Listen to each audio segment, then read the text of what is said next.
नमस्कार दोस्तों, स्वागत है आप सभी का जैसा हो ऑनलाइन क्लासेस पर। दोस्तों, कंप्यूटर की आज की क्लास में हम कंप्यूटर के प्रमुख भागों के बारे में डिस्कस करेंगे। आज की क्लास बहुत ही इंपॉर्टेंट है। कंप्यूटर का जो पूरा कॉन्सेप्ट है, ये किस तरीके से काम करता है, इसका कार्यकारी सिद्धांत क्या है, एक एक पार्ट के बारे में आपको बताऊंगा कि किस किस पार्ट का क्या क्या अहम रोल होता है। तो एक बार अगर आपको कंप्यूटर के बारे में पूरा कॉन्सेप्ट क्लियर हो गया तो कंप्यूटर से संबंधित जितने भी क्वेश्चंस हैं वो आपसे बनने लग जाएंगे। तो ये जो वीडियो है, मैं आपसे बोलूँगा कि बिना स्किप करे एकदम ध्यान से देखिएगा। अगर आपको कंप्यूटर समझ नहीं आता या अगर आप कंप्यूटर समझते भी हैं तो बारीकी से कंप्यूटर का नॉलेज जो है आपको आज की क्लास में मिलेगा। तो ध्यान से आप वीडियो देखिएगा। अगर आपको छात्रावास अधीक्षक का कंप्लीट पैकेज चाहिए तो हमारे मोबाइल एप्लीकेशन आज जैसा हो ऑनलाइन क्लासेस पर हमने इसको रिलीज़ कर दिया। आप सिर्फ 1499 रुपये में ये पैकेज ज्वाइन कर सकते हैं। ये ऑफ़र लिमिटेड टाइम के लिए। अगर आपको कम प्राइस में जल्दी से जल्दी अच्छा क्लास चाहिए तो 1400 रुपये में आप मात्र 1499 रुपये में एक क्लास जो है वो ज्वाइन कर सकते हैं। इस पर आपको छात्रावास अधीक्षक के जो सारे सब्जेक्ट हैं वो मिल जाएंगे। तो ये जो ऑफ़र है वो लिमिटेड टाइम के लिए। अधिक जानकारी के लिए यूट्यूब में मैंने अलग से एक वीडियो बनाया, उसको आप देख सकते हैं, या फिर जो हमारा मोबाइल नंबर है 9399958991, इस पर आप कांटेक्ट कर सकते हैं। ये हमारा व्हाट्सअप नंबर भी, आप व्हाट्सअप में भी जानकारी ले सकते हैं। तो आपको मोबाइल एप्लीकेशन डाउनलोड करना है। डेमो की बात करें तो ये जो क्लास है आप इसको भी डेमो के तौर पे देख सकते हैं, कंप्यूटर का जो क्लास है उसको।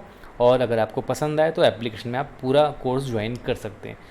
तो शुरू करेंगे आज का क्लास। आज का जो टॉपिक है वो है कंप्यूटर के प्रमुख भाग। कंप्यूटर के जो भाग होते हैं वो हम देखेंगे। तो कंप्यूटर को ऐसे दो भागों में बांट दिया जाता है। पहला नाम है इसका हार्डवेयर और दूसरा नाम है सॉफ्टवेयर। ठीक है, अगर इसको हम लोग बहुत सरल शब्द में समझें तो हार्डवेयर क्या वो चीज़ होता है जो फिज़िकली दिखता है, जिसको हम देख व छू सकते हैं। जैसे कि आपको कंप्यूटर का ये जो है मॉनिटर दिख रहा है, ये प्रिंटर दिख रहा है, ये माउस दिख रहा है, ये कीबोर्ड दिख रहा है। ये एकदम सरल शब्द में पढ़ा रहा हूँ, मैं भी आपको समझा रहा हूँ। बाकी उसके अंदर और बारीकी से मैं आपको समझाऊँगा। सॉफ्टवेयर क्या होता है, जिसको हम ऐसे फिज़िकली देख या छू नहीं सकते, लेकिन जिसके द्वारा हार्डवेयर में हम चीज़ें कर सकते हैं, है ना। सॉफ्टवेयर जैसे आपका ऑपरेटिंग सिस्टम हो गया। जैसे ऑपरेटिंग सिस्टम में हो क्या हो जाता है, विंडो ऑपरेटिंग सिस्टम एक तरह का सॉफ्टवेयर है। ठीक है, आपका MS ऑफिस एक तरह का सॉफ्टवेयर है जिसमें हम काम करते हैं। जैसे आप मोबाइल चलाते हैं तो उसका जो OS होता है एंड्रॉयड, है ना, आप देख के लेते हैं एंड्रॉयड वर्जन देख के लेते हैं, तो वो उसका मोबाइल का एक सॉफ्टवेयर हो गया। तो सॉफ्टवेयर क्या है, ऐसे उसका जो जिसे हार्डवेयर फिजिकली दिखता है वो फिजिकली नहीं दिखता, ये सॉफ्टवेयर हो जाता है। ठीक है, तो आज की क्लास में हम ज़्यादातर हार्डवेयर के बारे में डिस्कस करेंगे। हार्डवेयर के बारे में और बारीकी समझते हैं। कंप्यूटर मशीन तथा कलपुर्जों को हार्डवेयर कहते हैं। हार्डवेयर कंप्यूटर की भौतिक संरचना है। वस्तुतः वे सभी चीज़ें जिन्हें हम देख व छू सकते हैं हार्डवेयर के अंतर्गत आते हैं। ठीक है, जिसको भी हम देखते हैं छूते हैं, जैसे मॉनिटर हो गया, प्रिंटर हो गया, कीबोर्ड हो गया, माउस हो गया, मेमोरी डिवाइस हो गया, जिसको भी हम देख सकते हैं छू सकते हैं, जो मशीनी रूप में तैयार है, वो सब क्या है, हार्डवेयर है ना।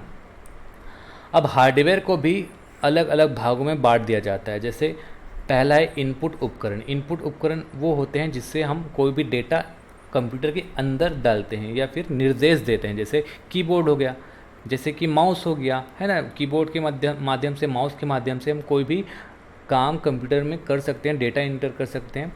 तो ये होता है इनपुट उपकरण। दूसरा हो गया सिस्टम यूनिट। अब सिस्टम यूनिट में क्या क्या आ जाता है, देखिए, अगर आपने घर में कुछ कंप्यूटर में इस तरह का बॉक्स देखा होगा जिसको जनरली हम CPU कह देते हैं, लेकिन वास्तव में ये पूरा सिस्टम यूनिट होता है ना। सिस्टम यूनिट में क्या क्या आता है, सेंट्रल प्रोसेसिंग यूनिट, जिसको हम CPU कहते हैं। CPU एक माइक्रो प्रोसेसर रहता है, एक चिप रहता है। ठीक है, और मदरबोर्ड हो गया। मदरबोर्ड क्या हो जाता है, मदरबोर्ड के अंदर ही सारे जो कंपोनेंट है कंप्यूटर के वो उसी में फिट होता है। इसको मैं और डिटेल से बताऊंगा। और प्राथमिक या मुख्य मेमोरी, जो आपका रैम हो गया, रोम हो गया, ये सब कुछ आगे हम देखेंगे, है ना। तो पहला हो गया इनपुट उपकरण, दूसरा हो गया सिस्टम यूनिट, तीसरा हो गया आउटपुट उपकरण, जो कंप्यूटर जहाँ से रिजल्ट आउट कर देता है। जैसे प्रिंटर से क्या है, हम प्रिंट आउट निकाल लेते हैं। ठीक है, जैसे कि मॉनिटर से हम क्या करते हैं, डिस्प्ले में रिजल्ट देख सकते हैं। तो जहाँ से कंप्यूटर का रिजल्ट निकलता है ना, आउट होता है, वो आउटपुट उपकरण हो गया।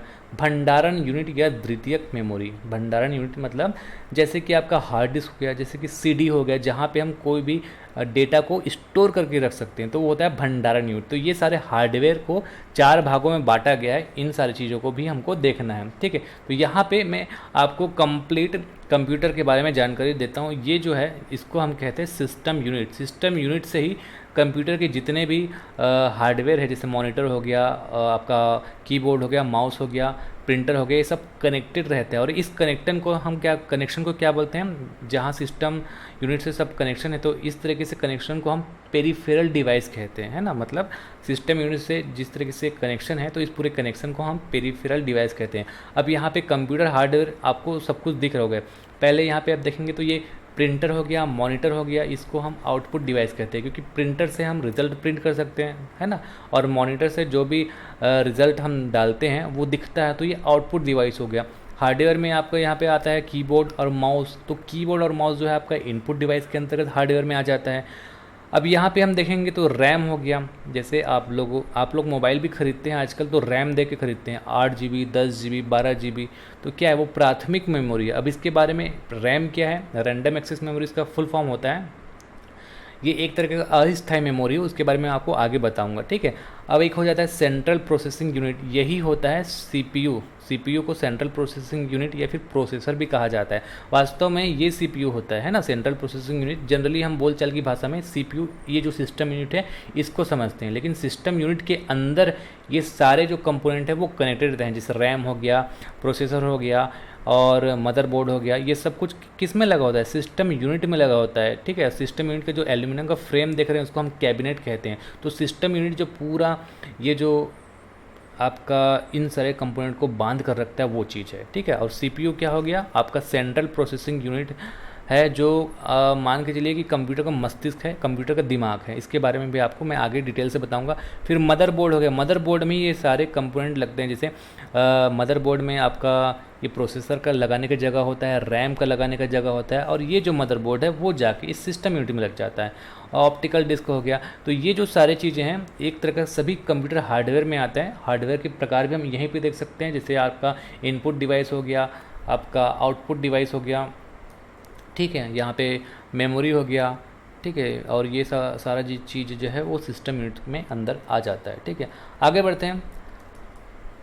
हार्डवेयर में भी जैसे अंदर में जो चीज़ें लगी होती है उसको इंटरनल हार्डवेयर, और बाहर जो चीज़ें दिखती हैं उसको एक्सटर्नल हार्डवेयर, इस तरह से कैटेगराइज कर दिया जाता है। जैसे कि motherboard, RAM, hard disk, SSD, ये सब जो है, सीपीयू अगर हो गया, सीपीयू का जो चिप हो गया, ये सब जो है आपका सिस्टम यूनिट में लगा होता है। ये दिखता नहीं, विजिबल नहीं है, ये अंदर में लगा होता है, इसलिए इंटरनल हार्डवेयर हो गया। एक्सटर्नल हार्डवेयर जो हम बाहर से देखते हैं, जैसे मॉनिटर हो गया, माउस हो गया, कीबोर्ड हो गया, प्रिंटर हो गया, स्पीकर हो गया, स्पीकर से गाने बाहर निकलते हैं, तो ये भी आपका आउटपुट डिवाइस के अंतर्गत ही आता है। तो ये सारे जो हार्डवेयर है वो एक्सटर्नल हार्डवेयर है ना, जो बाहर होते हैं, और ये सारे इंटरनल हार्डवेयर हैं जो अंदर होते हैं। सॉफ्टवेयर के बारे में मैं आपको अभी थोड़ा सा बताता हूँ, जैसे सॉफ्टवेयर की भी आपको समझ होनी चाहिए। उसके बाद अगले क्लास में, अभी तो हम जनरली पूरा हार्डवेयर देखने वाले हैं, इसके आगे की क्लास में हम सॉफ्टवेयर पर चर्चा करेंगे, क्योंकि हार्डवेयर बहुत बड़ा है। आज के क्लास ही बहुत बड़ा हो जाएंगे अगर हम हार्डवेयर ही पढ़ेंगे तो सॉफ्टवेयर क्या होता है, दरअसल हार्डवेयर कोई भी कार्य स्वयं संपादित नहीं कर सकता। किसी भी कार्य को संपादित करने के लिए हार्डवेयर को निर्देश दिया जाना आवश्यक है, और यह कार्य सॉफ्टवेयर द्वारा दिया जाता है। तो सॉफ्टवेयर क्या करता है, हार्डवेयर को समन्वित करता है। सॉफ्टवेयर के माध्यम से ही हम हार्डवेयर को कंट्रोल कर सकते हैं, ठीक है। जैसे हमको स्पीकर में गाने चलाने हैं, तो आपका जो हार्डवेयर है वो स्पीकर है ना, माइक है। लेकिन हम कंप्यूटर में एक प्ले सिस्टम रहेगा, सॉफ्टवेयर रहेगा जो म्यूज़िक को प्ले कर सकता है, तो उस सॉफ्टवेयर की मदद से ही हम स्पीकर को बजा पाएंगे। तो ये जो सॉफ्टवेयर है वो हार्डवेयर को कंट्रोल कर रहा है। तो सॉफ्टवेयर वही काम करता है जो हार्डवेयर को निर्देश देता है, जिसके सहारे से हम हार्डवेयर में काम कर सकते हैं, वो चीज़ होता है सॉफ्टवेयर। और एकदम सरल शब्दों में समझें तो ऐसा चीज़ जिसको हम देख व छू नहीं सकते वो सॉफ्टवेयर कहलाता है, लेकिन उसको हम डिटेल से भी समझेंगे, है ना। सॉफ्टवेयर प्रोग्रामों, नियमों या अनुदेशों का वह समूह है जो कंप्यूटर सिस्टम के कार्यों को नियंत्रित करता है तथा कंप्यूटर के विभिन्न हार्डवेयर के बीच समन्वय स्थापित करता है। जैसे हमको प्रिंट आउट करना है, ठीक है, तो प्रिंटर है हार्डवेयर, तो प्रिंट आउट करना है, तो प्रिंट आउट करने के लिए आदेश हम किस में देंगे, जैसे हमारे पास पीडीएफ फॉर्म है तो एडोब रीडर जो है सॉफ्टवेयर, एडोब रीडर से हम प्रिंट आउट कर लेंगे। एमएस ऑफिस सॉफ्टवेयर है, उससे हम प्रिंट आउट कर लेंगे। तो सॉफ्टवेयर के माध्यम से ही हम हार्डवेयर को निर्देशित कर सकते हैं। तो आपको ये चीज़ समझना है कि हार्डवेयर कुछ नहीं रहेगा, एकदम खाली चीज़ बन जाएगा अगर सॉफ्टवेयर नहीं रहेगा तो हार्डवेयर और सॉफ्टवेयर दोनों ही ज़रूरी है। सॉफ्टवेयर यह निर्धारित करता है कि हार्डवेयर कब और कौन सा कार्य करेगा। सॉफ्टवेयर को हम देख व छू नहीं सकते। इस प्रकार अगर हार्डवेयर इंजन है तो सॉफ्टवेयर उसका ईंधन है ना। जैसे कि आपका जो बाइक है, गाड़ी है, वो बिना पेट्रोल की कोई काम का चीज़ नहीं है ना। इंजन जो है बिना पेट्रोल के कोई काम का चीज़ नहीं। उसी तरीके से कंप्यूटर के हार्डवेयर जो है सॉफ्टवेयर के बिना कोई काम का चीज़ नहीं है। सॉफ्टवेयर बहुत ज़रूरी चीज़ है। अभी हम सॉफ्टवेयर को ऊपरी से मैं आपको बता देता हूँ। जैसे सॉफ्टवेयर को भी 3 भागों में बांट दिया जाता है, सिस्टम सॉफ्टवेयर, एप्लीकेशन सॉफ्टवेयर और यूटिलिटी सॉफ्टवेयर। और इसके भी बहुत सारे कैटेगराइज है, तो इसको मैं थोड़ा सा स्किप करता हूँ। आज की क्लास में मैं आपको बेसिकली हार्डवेयर के बारे में बताने वाला हूँ। तो हार्डवेयर के जो भाग है उस पर हम आते हैं। तो पहला भाग है इनपुट उपकरण, ठीक है। ये वे उपकरण होते हैं जिनके द्वारा कंप्यूटर को निर्देश दिए जाते हैं कि उसे कैसे और क्या क्या काम करना है। इनपुट यूनिट के वे हार्डवेयर होते हैं जो कंप्यूटर के अंदर डेटा को भेजते हैं, जैसे कीबोर्ड हो गया, माउस हो गया। तो आप इनपुट यूनिट जैसे ऑप्शन में आएगा तो थोड़ा सा दिमाग लगाइए कि उसके माध्यम से हम क्या करते हैं। जैसे ऑप्शन में कीबोर्ड रहेगा तो दिमाग लगाइए कि कीबोर्ड के माध्यम से हम कंप्यूटर में डाटा इन करते हैं, माउस के माध्यम से हम डाटा इन करते हैं, है ना। स्पीकर है जैसे, अब स्पीकर और माइक दो अलग अलग चीज़ हो जाता है। स्पीकर से हम गाने सुनते हैं और माइक से जो है हम जो वॉइस है वो अंदर डाल रहे हैं कंप्यूटर के, है ना। तो जो माइक जो है वो हम डाटा अंदर डाल रहे हैं तो इनपुट हो जाएगा, और स्पीकर से गाने बाहर आ जाए तो आउटपुट हो जाएगा। ऐसा थोड़ा सा सोचेंगे तो आपको धीरे धीरे इनपुट और आउटपुट डिवाइस आसानी से समझ में आ जाएगा, ठीक है। बिना इनपुट यूनिट के कंप्यूटर टीवी की तरह दिखने वाली एक ऐसी डिस्प्ले यूनिट हो जाती है जिससे उपयोगकर्ता कोई कार्य नहीं कर सकता। जैसे हम टीवी को अगर टीवी में अगर मान के चलिए आपका रिमोट नहीं है ना, तो वो इस तरीके से कंप्यूटर भी बन जाएगा बिना इनपुट उपकरण के। आपको जो चीज़ चैनल वाला दिखा रहा है बस वही आप देख पाओगे, इस तरीके से हो जाएगा। तो इनपुट उपकरण का होना बहुत ज़रूरी है जिस पे आप अपनी तरीके से अपना मनचाहा चीज़ कंप्यूटर के अंदर कर सकते हो, डेटा निर्देश दे सकते हो। इनपुट से हम अपनी भाषा में इसको जो भी या आदेश देते हैं उसे वो बाइनरी कोड या मशीनी भाषा में बदल कर कंप्यूटर के सीपीयू में भेज देता है। डाटा प्रोसेस के बाद आउटपुट डिवाइस जो है वो मशीनी भाषा से प्राप्त आंकड़े को मानवीय भाषा में बदल देता है। तो देखिए ये इनपुट डिवाइस है, ये आपका प्रोसेसर हो गया, अब ये आउटपुट डिवाइस है। तो इनपुट डिवाइस देखिए कंप्यूटर क्या है, कंप्यूटर का प्रोसेसर है, लेकिन कंप्यूटर का जो पूरा काम है वो तो कंप्यूटर का जो मस्तिष्क होता है, प्रोसेसर वो करता है, सीपीयू करता है। तो हम क्या करते हैं, इनपुट डिवाइस जो है, हम क्या है मशीनी भाषा हम तो नहीं समझते, तो इनपुट डिवाइस को हम जो भाषा समझते हैं उसमें हम उस चीज़ को एंटर करते हैं, है ना।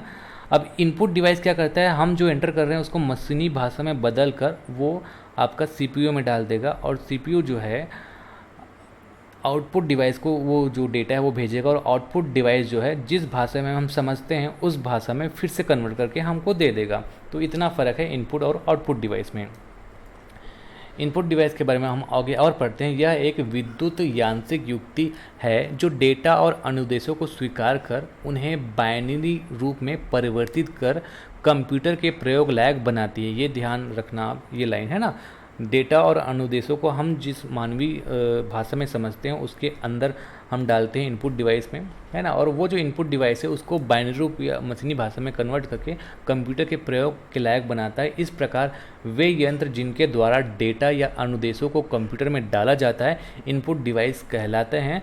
कंप्यूटर इनपुट डेटा जैसे कि टेक्स्ट हो गया, आवाज़ मतलब साउंड हो गया, चित्र या चलचित्र हो गया, या सॉफ्टवेयर प्रोग्राम आदि के रूप में हम डाल सकते हैं। कंप्यूटर में इनपुट हम इन सारे तरीक़ों से डाल सकते हैं। जैसे टेक्स्ट हम टाइप करके डाल सकते हैं कंप्यूटर के अंदर, आवाज़ हम माइक से डाल सकते हैं, चित्र वगैरह हो गया वो हम कैमरे की मदद से डाल सकते हैं। तो ये सब इनपुट करने के तरीके हैं। इनपुट यूनिट द्वारा निम्न कार्य किए जा सकते हैं। यह उपयोगकर्ता द्वारा दिए गए निर्देशों तथा डेटा को पढ़ती है या फिर स्वीकार करती है। यह निर्देशों और डेटा को कंप्यूटर द्वारा स्वीकार किए जाने वाले रूप में बदल देती है, और यह बदले हुए रूप में इन निर्देशों और डेटा को आगे प्रोसेसिंग के लिए कंप्यूटर को भेज देती है। तो ये सारा काम होता है इनपुट डिवाइस का। इनपुट डिवाइस में हम जैसे समझते हैं एग्जांपल के तौर पे कीबोर्ड होगा जिस पे हम डाटा इंटर कर सकते हैं, माउस जो हो गया, माउस से भी हम कर्सर के माध्यम से डेटा दे सकते हैं। जॉयस्टिक क्या होता है, जॉयस्टिक जनरली गेम खेलने वगैरह के लिए यूज़ किया जाता है, या फिर ये डायरेक्शन देने के लिए, है ना। यहाँ जैसे आप गेम खेलोगे तो इस तरीके से डायरेक्शन बनाया जाता है ना, तो उसका जो काम होता है वो जॉयस्टिक कर सकते हो। तो ये भी एक इनपुट डिवाइस है। ट्रैक बॉल इनपुट डिवाइस है, याद रखना। जैसे माउस, माउस को क्या होता है, माउस को हम अपने अनुसार जिस जगह कर्सर को एरो पे लेके जाना है हम उसको सरकाते हैं। और ट्रैक बॉल में क्या होता है, इसका उल्टा होता है, यहाँ पे जो बॉल लगा रहता है उसको खिसकाना पड़ता है, ठीक है।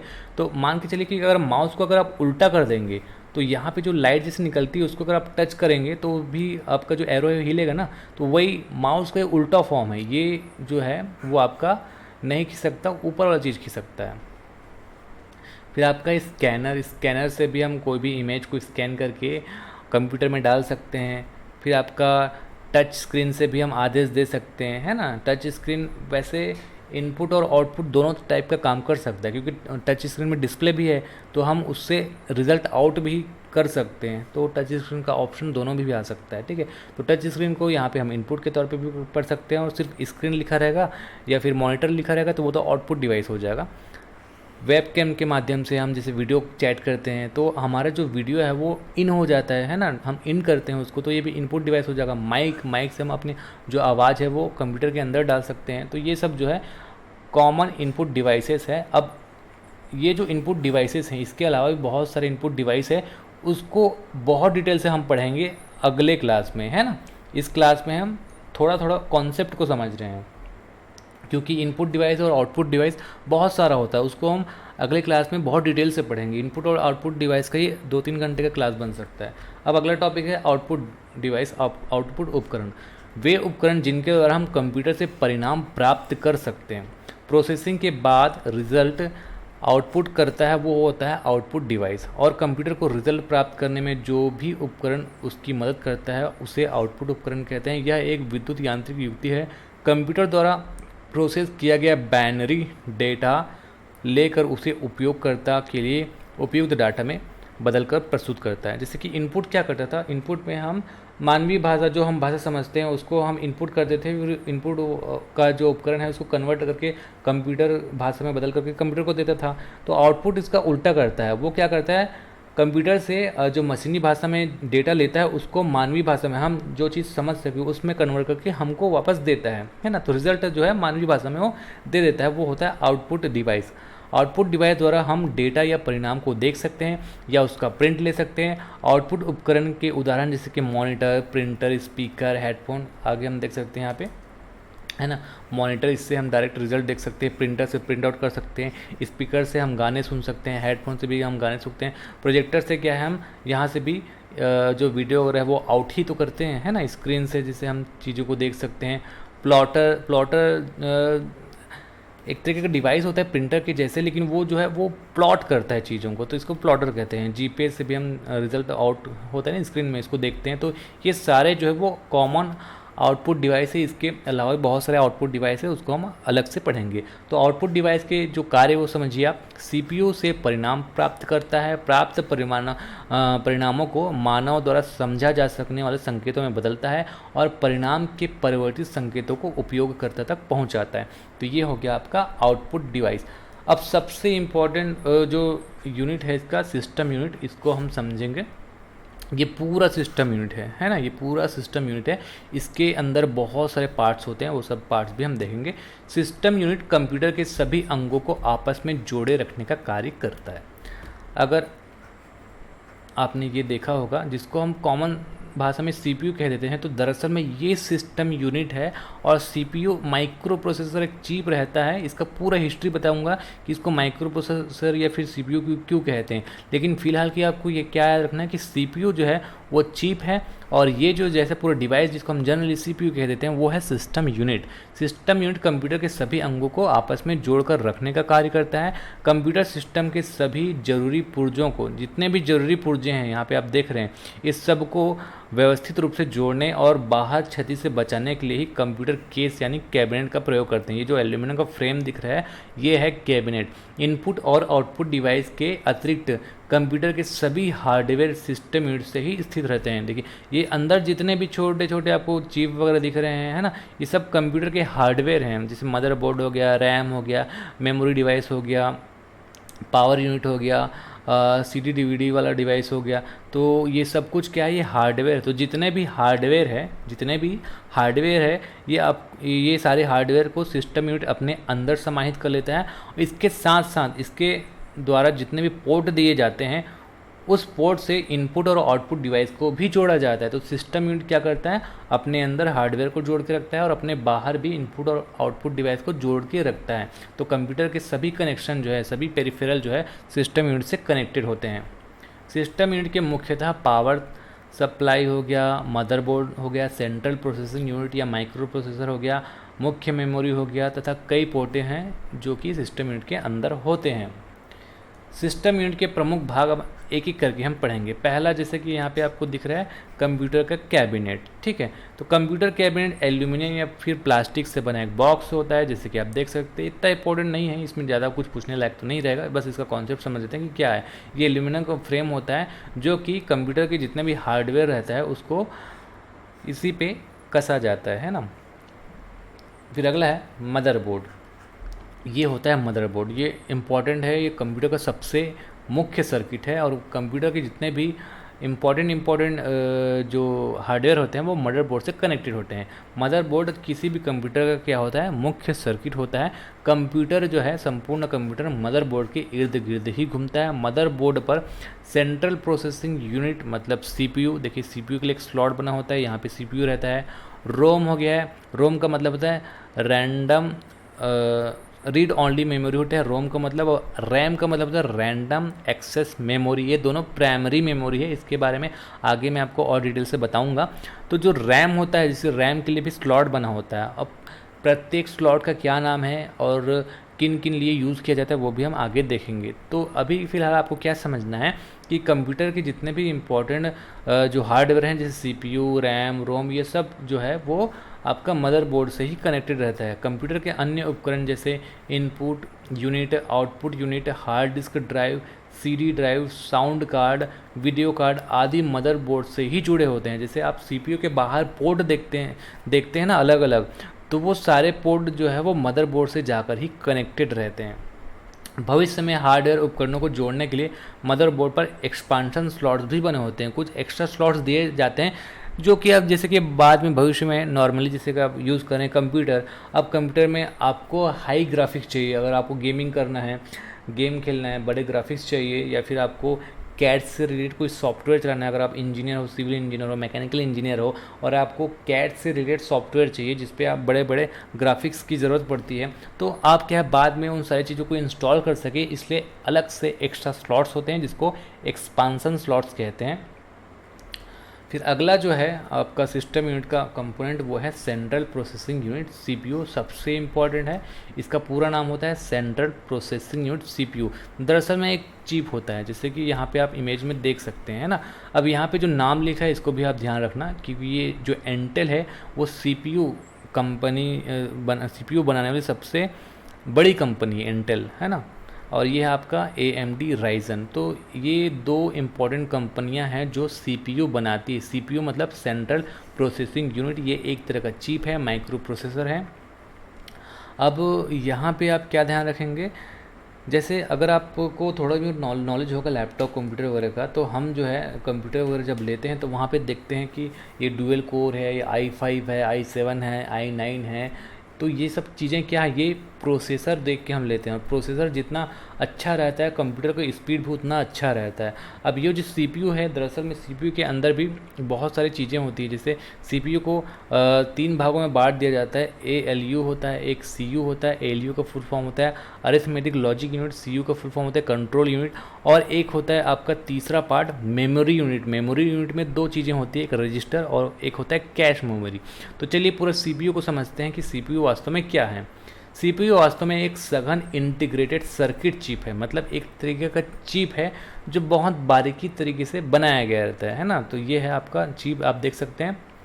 इस चिप को माइक्रो प्रोसेसर भी कहा जाता है। देखिए इसका पूरा मैं हिस्ट्री बता रहा हूँ कि ये प्रोसेसर से माइक्रो प्रोसेसर और CPU कैसे हुआ। दरअसल में क्या हुआ, इससे पहले जब फर्स्ट जनरेशन के कंप्यूटर्स वगैरह बनते थे तो बहुत बड़े बड़े बनते थे, क्योंकि उस समय आपका निर्वात ट्यूब वगैरह हो गया, वैक्यूम ट्यूब हो गया, या फिर आपका इंटीग्रेटेड सर्किट वगैरह हो गया। अलग से जो CPU माइक्रो प्रोसेसर नहीं आया था उससे पहले भी इंटीग्रेटेड सर्किट होता था, तो उससे जो कंप्यूटर चलाए जाते थे वो काफ़ी बड़े होते थे। लेकिन जब प्रोसेसर बना तो प्रोसेसर के बनने के बाद आपका जब माइक्रो प्रोसेसर आया तो पहला जो प्रोसेसर यूज़ किया गया था उस कंप्यूटर का नाम रखा गया था, छोटा हो गया था उसका साइज़, तो उसको माइक्रो कंप्यूटर नाम रखा गया था, और माइक्रो प्रोसेसर के कारण ही उसका नाम माइक्रो प्रोसेसर हुआ। ठीक है, तो कंप्यूटर का साइज़ छोटा हो गया, माइक्रो हो गया प्रोसेसर के कारण, तो उसको माइक्रो प्रोसेसर कहा जाने लगा। CPU मतलब सेंट्रल प्रोसेसिंग यूनिट जो हो गया को कंप्यूटर का हृदय या फिर मस्तिष्क कहा जाता है, क्योंकि जितने भी डेटा आते हैं कंप्यूटर का तो उसको CPU सॉल्व करके देता है। कोई भी इंफॉर्मेशन आएगा, कोई भी डेटा आएगा, सबको नियंत्रित करने का काम, सबको सॉल्व करने का काम CPU करता है ना। यह कंप्यूटर के सभी कार्यों को नियंत्रित, निर्देशित या फिर समन्वित करती है, मतलब कंट्रोल करती है, सुपरवाइज करती है और कोऑर्डिनेट करती है। डेटा को निर्देशानुसार प्रोसेस करने का कार्य भी CPU ही करता है। ठीक है, CPU बहुत इंपॉर्टेंट है, मतलब CPU ही दिमाग है। बिना दिमाग के आदमी क्या रहेगा, कोई काम का चीज़ नहीं रहेगा। उसी तरीके से बिना CPU के कंप्यूटर एकदम ज़ीरो हो जाएगा, सब काम CPU ही करता है। इसके 3 भाग हैं, control unit, arithmetic logic unit और तीसरा है मेमोरी यूनिट। मेमोरी यूनिट में 2 चीज़ आता है, रजिस्टर और एक कैश मेमोरी। तो पहले क्या होता था, जब CPU का आविष्कार नहीं हुआ था, माइक्रो प्रोसेसर का आविष्कार नहीं हुआ था, तो उस समय जो अरिथमेटिक लॉजिक यूनिट है, कंट्रोल यूनिट है और ये मेमोरी यूनिट है, वो प्रोसेसर में अलग अलग टाइप का होता था, अलग अलग जगह लगा दिया जाता था। लेकिन बाद में जब CPU का आविष्कार हुआ, CPU बना, तो उसको सबको एक ही जगह फिट किया गया। उसके बाद इसका नाम आपका माइक्रो प्रोसेसर हुआ। तो अब जो आता है CPU, उसमें control unit, arithmetic logic unit, ये सब कुछ जो है CPU के अंदर ही होता है। ये जो चिप आप देख रहे हैं, तो इस चिप में क्या क्या है, ALU, arithmetic logic unit. Arithmetic logic unit क्या होता है, ये सारे लॉजिकल प्रॉब्लम, जो गणितीय संक्रियाएँ, जो गणितीय क्रियाएँ हैं उसको सॉल्व करने का काम करता है। और कंट्रोल यूनिट क्या है, सारे जो इन्फॉर्मेशन होता है, डेटा होता है, उसको सही तरीके से जोड़ने का काम करता है। और मेमोरी का हेल्प लेके ही ये सारी चीज़ें को CPU सॉल्व करता है। तो अब हम आगे पढ़ते हैं इसके बारे में। किसी एक माइक्रो प्रोसेसर में करोड़ों इलेक्ट्रॉनिक उपकरण बने होते हैं, छोटे छोटे, और यह प्रोसेसर कंप्यूटर के मदरबोर्ड पर लगाया जाता है। CPU स्टोर्ड प्रोग्राम इंस्ट्रक्शन के आधार पर काम करता है। प्रोसेसिंग से पहले डेटा व निर्देशों को CPU में बने रजिस्टर में अस्थायी तौर पर स्टोर किया जाता है। तो दरअसल रजिस्टर क्या है, एक मेमोरी है। और स्टोर्ड प्रोग्राम्ड इंस्ट्रक्शन का क्या मतलब है, जो भी हम इंस्ट्रक्शंस देते हैं, डेटा देखते हैं, उसको क्या करता है, सबसे पहले CPU रजिस्टर में स्टोर कर लेता है। ठीक है, तो रजिस्टर में स्टोर करने के बाद में वो प्रोसेस करता है उस चीज़ को। तो ये CPU, अगर आपसे पूछा जाए क्वेश्चन, किस सिद्धांत पे काम करता है, स्टोर्ड प्रोग्राम इंस्ट्रक्शन के सिद्धांत पर काम करता है। CPU रजिस्टर में स्थित निर्देशों के अनुसार ही डाटा को प्रोसेसिंग के लिए, अंकगणितीय तथा तार्किक कार्रवाइयाँ करने के लिए, मैथमेटिकल एंड लॉजिकल ऑपरेशंस करने के लिए डाटा प्रोसेसिंग के सभी कार्य CPU के द्वारा संपन्न किए जाते हैं। CPU के मुख्य कार्य क्या क्या है, विभिन्न प्रक्रियाओं के क्रम को निर्धारित करना, कंप्यूटर के विभिन्न उपकरणों को नियंत्रित करना, निर्देशित करना, कंप्यूटर हार्डवेयर तथा सॉफ्टवेयर के बीच समन्वय स्थापित करना और इनपुट डेटा को निर्देशानुसार प्रोसेस करना। तो ये सारे जो काम है वो CPU करता है। CPU के अंदर सभी प्रकार की गणनाएं और प्रोसेसिंग की जाती है, इसलिए इससे प्रोसेसर कहा जाता है। जो भी प्रोसेसिंग का काम है वो CPU करता है, इसलिए इसको प्रोसेसर कहा जाता है। माइक्रो इसलिए क्योंकि छोटा रहता है ये, ठीक है, इसलिए इसका नाम माइक्रो प्रोसेसर हो गया। माइक्रो कंप्यूटर्स के लिए जिस प्रोसेसर का उपयोग किया जाता है उसे माइक्रो प्रोसेसर कहा जाता है। अब ये तो जैसे कि मैंने आपको हिस्ट्री बताया कि पहले जो है कंप्यूटर बड़ा होता था, फिर माइक्रो कंप्यूटर में छोटा सा प्रोसेसर यूज़ करने के कारण वो माइक्रो हो गया, तो उसका नाम माइक्रो प्रोसेसर हो गया। लेकिन अब तो जितने भी कंप्यूटर आते हैं उसमें माइक्रो प्रोसेसर ही हम कहते हैं, CPU ही कहते हैं। तो इसलिए आपको ये चीज़ याद रखना है कि माइक्रो प्रोसेसर जो है छोटा सा चीज़ है लेकिन बहुत काम की चीज़ है, इसी के द्वारा सभी कार्य किए जाते हैं। वैसे कभी कभी जटिल गणनाओं के लिए अलग से मैथ प्रोसेसर भी लगाया जाता है। अब ये पहले किया जाता था, जितने भी जटिल गणनाएं हैं उसके लिए मैथ प्रोसेसर CPU के अलावा अलग से लगा दिया जाता था। लेकिन आजकल क्या हुआ, जैसे कि मैंने आपको दिखाया, CPU में आपका ALU अरिथमेटिक लॉजिक यूनिट अलग से लगा दिया गया है, जो कि मैथ प्रोसेसिंग वाला जितने भी गणितीय क्रियाएँ हैं वो सब कुछ ALU करता है। बाकी काम आपका कंट्रोल यूनिट कर लेता है और बाद में जितने भी डेटा को स्टोर करने का काम रहता है सीपीयू को, जब भी काम पड़ता है डेटा को, डेटा से ही वो काम करता है सीपीयू, है ना। तो उन सारे डेटा को वो रजिस्टर से ढूंढ लेता है। तो रजिस्टर और कैश मेमोरी जो है सीपीयू के अंदर बने होते हैं, और रजिस्टर और कैश मेमोरी जो है वो प्राइमरी मेमोरी की कैटेगरी में आते हैं। और यहाँ पे आपको ये ध्यान रखना है, एक बार इमेज में आपको दिखा देता हूँ पीछे करके, ये जो रजिस्टर और कैश मेमोरी है ये प्राइमरी मेमोरी मतलब प्राथमिक मेमोरी की कैटेगरी में आते हैं। और आपको ध्यान देना है ये जो रजिस्टर और कैश मेमोरी वो सीपीयू के अंदर ही बने होते हैं, ठीक है। रजिस्टर और कैश मेमोरी सीपीयू के अंदर ही बने होते हैं। माइक्रो प्रोसेसर एक सेमीकंडक्टर इंटीग्रेटेड सर्किट पर बनाई गई प्रोग्राम करने योग्य डिजिटल इलेक्ट्रॉनिक वस्तु है जो किसी सेंट्रल प्रोसेसिंग यूनिट के सभी कार्य को करती है। यह केवल मशीनी भाषाओं को ही समझती है। मशीनी भाषा को ये समझती है, ये तो हम देख लिए। यहाँ पे एग्जाम्पल देख लेते हैं। इंटेल 404 जो है पहला माइक्रो प्रोसेसर था जिसको इंटेल नामक कंपनी ने बनाया था। तो इंटेल कंपनी का नाम याद रख लेना, और 4004 आप ज़रूर याद रख लेना, क्योंकि इंटेल 4004 जो है वो पहला माइक्रो प्रोसेसर था।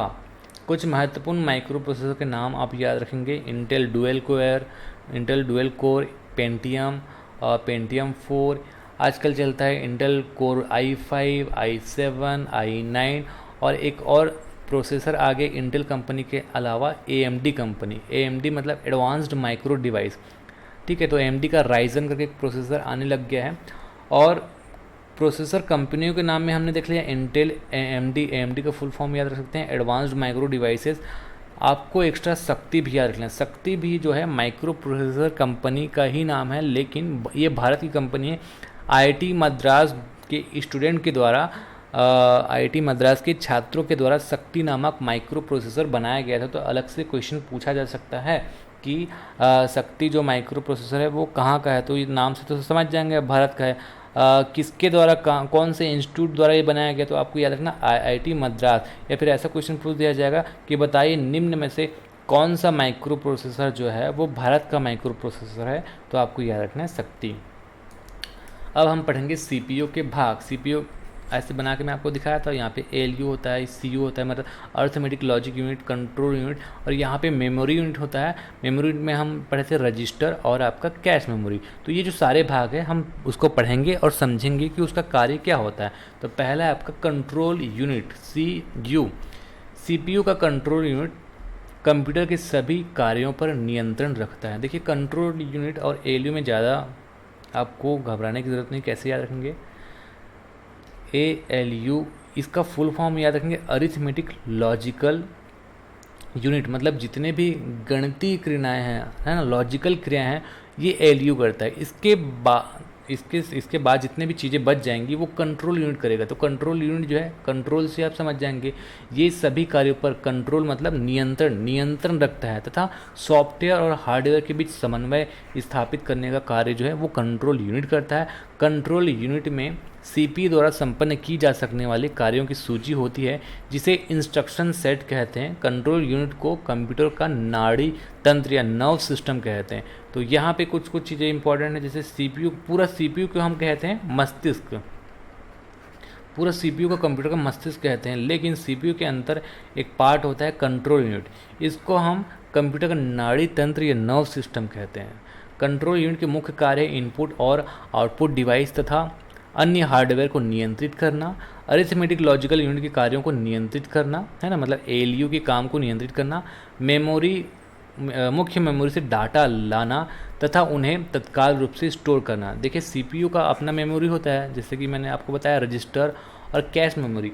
तो जब CPU प्रोसेस करता है तो पहले वो अपने मेमोरी में देखता है, रजिस्टर वगैरह में देखता है ना। अगर CPU को वहाँ पे इम्पोर्टेंट इन्फॉर्मेशन नहीं मिलता तो वो इसके बाद रैम या रोम में चले जाता है। CPU जो है वो रोम या रैम में चले जाता है। रैम और रोम भी प्राथमिक मेमोरी है ना, तो रैम में वो तलाशता है चीज़ें। हार्डवेयर और सॉफ्टवेयर के बीच समन्वय स्थापित करता है।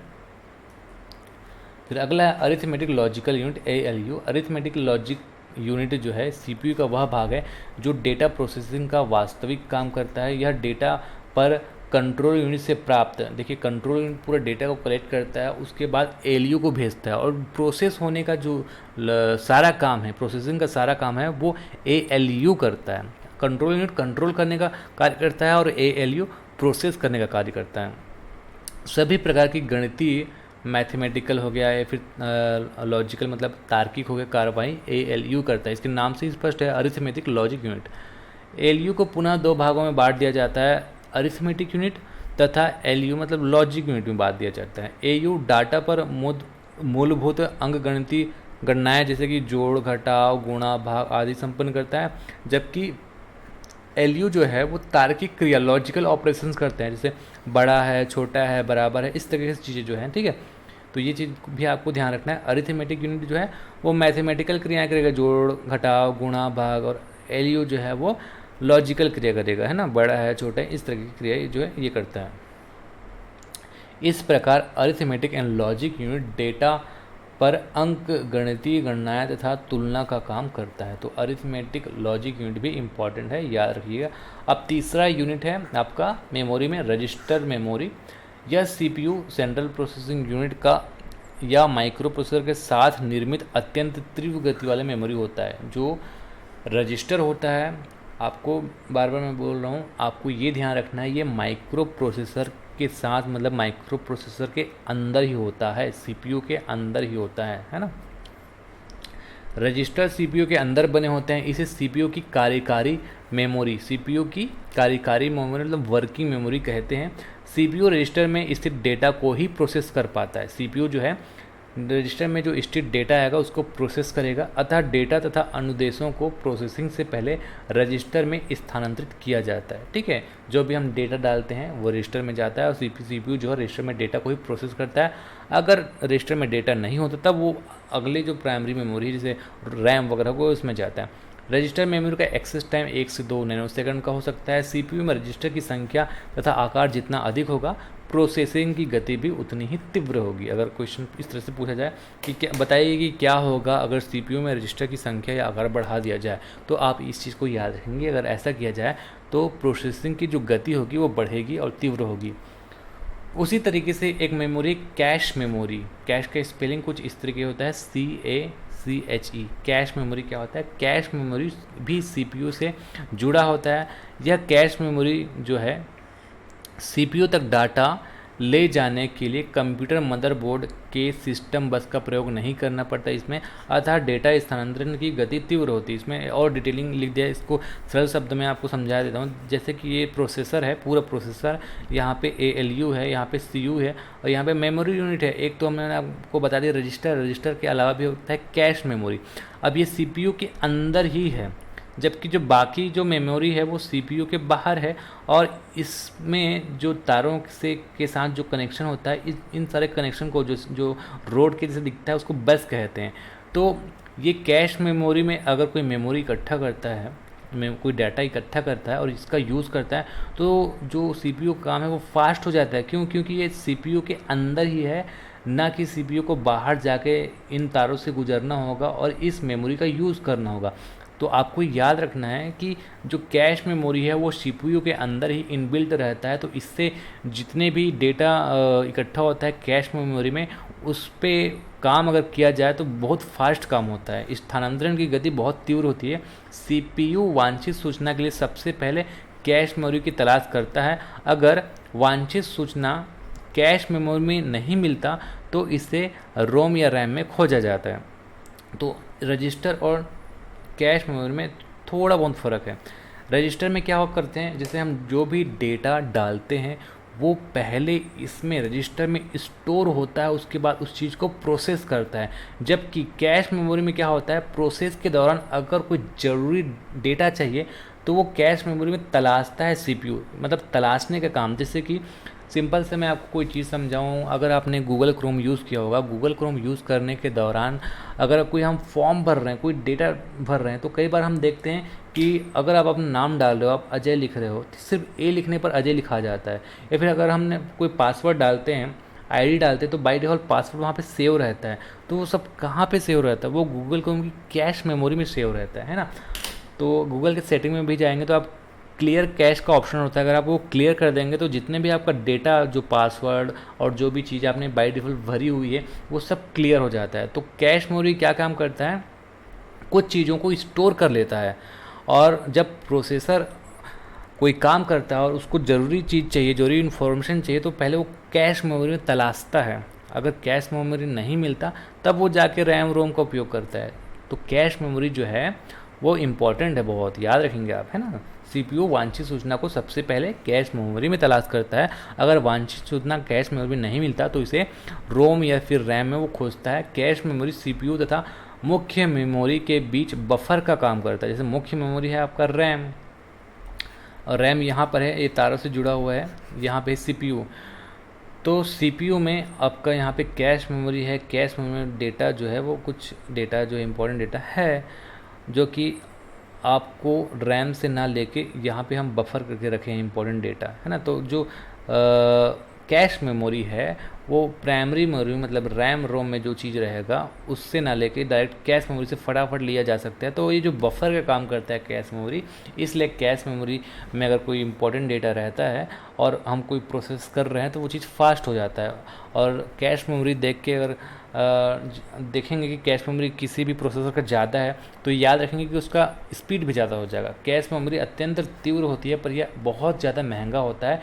कैश मेमोरी का एक्सेस टाइम 2 से 10 नैनोसेकंड तक का हो सकता है। कैश मेमोरी का आकार जितना बड़ा होगा सीपीयू में, सीपीयू की गति भी उतनी ज़्यादा फास्ट होगी। अब हम पढ़ेंगे मेमोरी के बारे में। पहला मेमोरी है आपका प्राथमिक मेमोरी। मेमोरी भी दो तरीके से होता है, प्राथमिक मेमोरी और द्वितीयक मेमोरी। ठीक है, तो प्राथमिक मेमोरी हम पहले समझते हैं। प्राइमरी मेमोरी, इसे आंतरिक इंटरनल या फिर मुख्य मेमोरी मेन मेमोरी कहा जाता है। इसकी मेमोरी कैपेसिटी कम होती है लेकिन इसकी जो गति है वो बहुत फास्ट होता है। प्राथमिक मेमोरी में आप 4 चीज़ें याद रखेंगे। एक तो सीपीयू के अंदर ही 2 चीज़ मैं आपको बता दिया था जो बना होता है, आपका रजिस्टर और आपका कैश मेमोरी। इसके अलावा 2 और होते हैं, रैम और रोम। रैम का मतलब होता है रैंडम एक्सेस मेमोरी, रोम का मतलब होता है रीड ओनली मेमोरी। ठीक है, इसमें अस्थायी निर्देशों और तात्कालिक परिणामों को संग्रहित किया जाता है। अब यहाँ पे मोस्ट इम्पॉर्टेंट चीज़ आप ध्यान देंगे जो कि एग्जाम में पूछा जा सकता है। प्राथमिक मेमोरी अस्थायी, जिसको वोलाटाइल कहते हैं, अस्थायी होता है। प्राथमिक मेमोरी का क्या होता है, जैसे कि आपका रजिस्टर हो गया, आपका कैश मेमोरी हो गया, आपका रैम हो गया, रैंडम एक्सेस मेमोरी। इसमें क्या होता है, जैसे कंप्यूटर ऑन करेंगे, रैम में कुछ अगर आप कोई काम करते हैं, जैसे आप सपोज़ आप पीडीएफ में काम कर रहे हैं, एमएस ऑफिस में काम कर रहे हैं, अलग अलग मल्टीटास्किंग काम कर रहे हैं, बहुत सारे आपने सॉफ्टवेयर्स खोल रखे हैं, तो वो सारे जो चीज़ें होंगे वो आपका जो डेटा है वो रैम के हिसाब से वो चलते रहेगा, है ना। लेकिन जैसे आप कंप्यूटर को बंद कर देंगे, अगर आपने अलग से एक्सटर्नल मेमोरी में चीज़ों को सेव नहीं किया है तो वो डेटा उड़ जाएगा। ठीक है, वो अस्थायी होता है। तो रैम के अंदर जो भी काम करेंगे तो उसमें जो डेटा स्टोर होता है वो अस्थायी होता है। जैसे कंप्यूटर ऑफ करेंगे, सपोज़ आप एमएस ऑफिस में काम कर रहा है और आपने डेटा को सेव नहीं किया, कंप्यूटर को ऑफ कर दिया तो डेटा उड़ जाएगा, है ना। तो रैम पर जो भी स्टोरेज होता है वो अस्थायी होता है। अगर आप उसको अलग से सेव करके नहीं रखेंगे तो वो उड़ जाएगा। और अलग से सेव कहाँ पे होगा, वो आपके हार्ड डिस्क में होगा। जब और हार्ड डिस्क क्या होता है, वो सेकेंडरी डिवाइस होता है। तो आपको याद रखना है कि जो प्राइमरी मेमोरी होता है वो अस्थायी होता है ना। अब यहाँ पे एक चीज़ है रोम, मैंने आपको यहाँ पे लिख दिया है कि अस्थायी मेमोरी होता है रोम को छोड़कर। तो रोम क्या होता है, रोम एक तरीके का चिप होता है। ठीक है, रोम एक तरह का चिप होता है जिसको क्या होता है, जो कंप्यूटर निर्माता कंपनी है वो इसमें कुछ ज़रूरी डेटा बनाकर फिट कर देता है और इसको ना हम बदल सकते हैं ना कुछ कर सकते हैं। तो रोम जो है स्थायी होता है। जैसे रोम, अगर कंप्यूटर ऑन कर रहे हैं तो कंप्यूटर ऑन करेंगे तो कंप्यूटर की जो कंपनी होगी, जिससे आपने डेल का कंप्यूटर लिया है, लेनोवो का कंप्यूटर लिया है, तो अगर आप ऑन करेंगे तो देखिएगा वहाँ पे डेल लिखा हुआ आएगा, है ना। आपका कोई अगर सॉफ्टवेयर इंस्टॉल कर रहे हैं तो एमएस ऑफिस तो नहीं बोल सकते, ऑपरेटिंग सिस्टम में भी जैसे कि एक लोगो दिखेगा, ऑन करेंगे तो विंडो जैसा। तो कुछ ऐसी चीज़ें जो कंप्यूटर निर्माता जो हैं वो रोम में डाल देती हैं, वो चीज़ ही उस रोम में होता है, वो स्थायी होता है। रोम ऐसा आपका प्राइमरी मेमोरी है जो स्थायी मेमोरी है। बाकी रोम के अलावा रैम और रजिस्टर और आपका कैश मेमोरी अस्थायी मेमोरी है। ठीक है, रोम क्यों स्थायी है? क्योंकि इसको कंप्यूटर निर्माता कंपनी जानबूझ के कोई भी इम्पोर्टेंट इन्फॉर्मेशन अपने से रिलेटेड भी डाल सकता है अपने एडवर्टाइजमेंट के लिए, या फिर जो भी ज़रूरी चीज़ें वो एक बार डाल देता है, वो चेंज नहीं होता, एक चिप में वो डाल देता है। तो यहाँ पे आपको याद रखना है, प्राइमरी मेमोरी में आपको जितने भी मेमोरी वो अस्थायी मेमोरी होते हैं। कंप्यूटर को ऑफ करने पर ये जो सूचनाएं होती है इसके अंदर वो सब कुछ खत्म हो जाता है। डाटा तथा अनुदेशों को प्रोसेस करने से ठीक पहले प्राथमिक मेमोरी में अस्थायी रूप से रखा जाता है ना। जो भी हम काम करते हैं, जैसे आप गेम खेल रहे हैं, अब कंप्यूटर में मल्टीटास्किंग का ऑप्शन होता है। एक तरह से आप गेम खेल रहे हैं यहाँ पे, एक तरह से आप कुछ टाइपिंग का काम कर रहे हैं, एक तरीके से आप गाना भी सुन रहे हैं।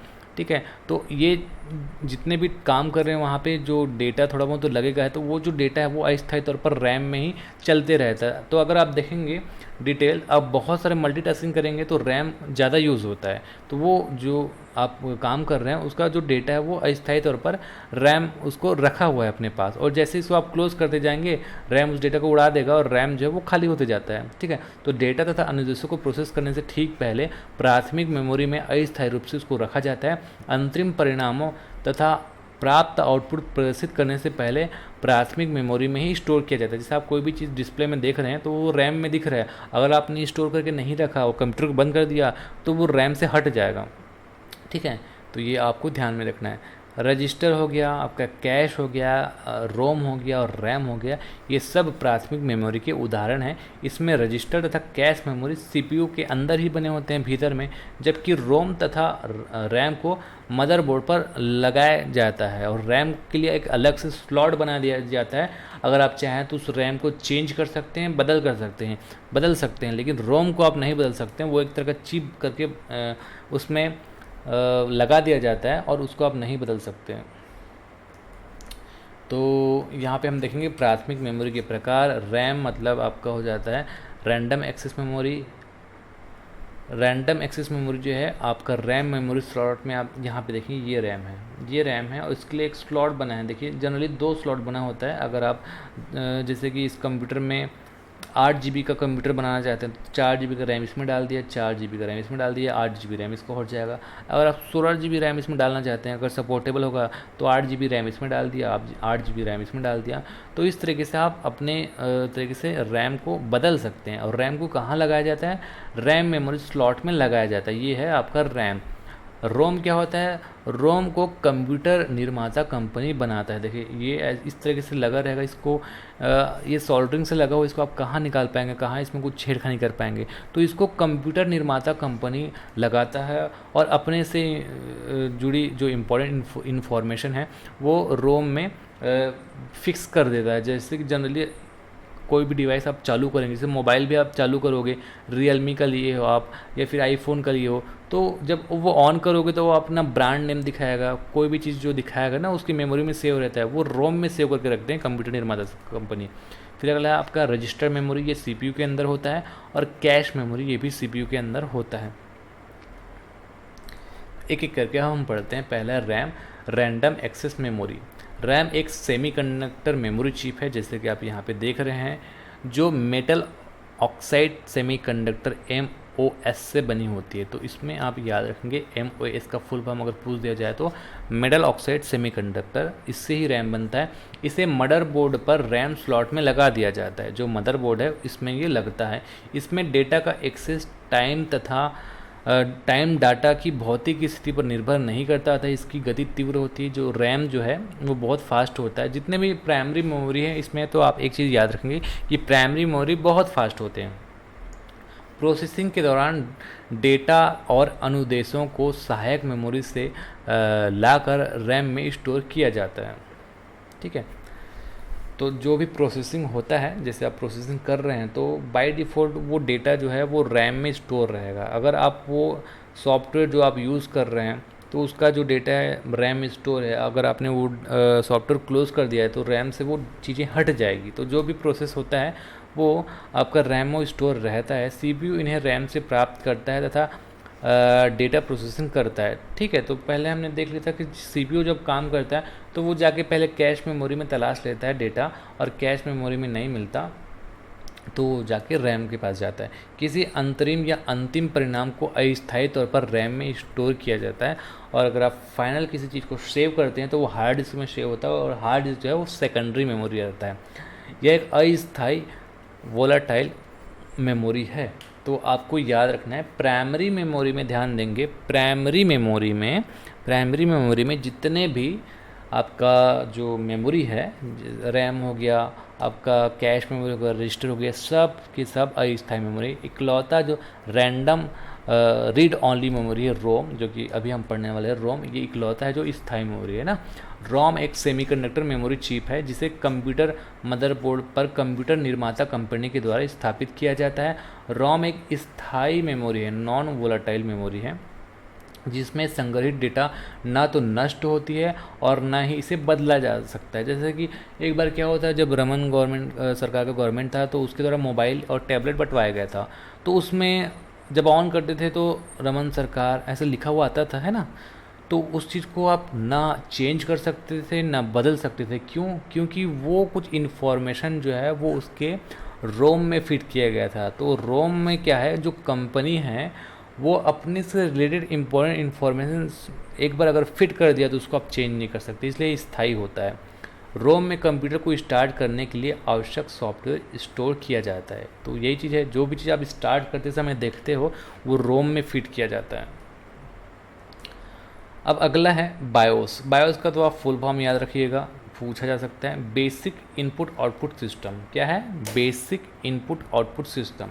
अब ये बायोस क्या चीज़ है इसको भी हम समझते हैं। बायोस एक सॉफ्टवेयर प्रोग्राम है, इसे मदरबोर्ड निर्माता कंपनी द्वारा रोम मेमोरी चिप में स्टोर कर कंप्यूटर मदरबोर्ड पर स्थापित किया जाता है।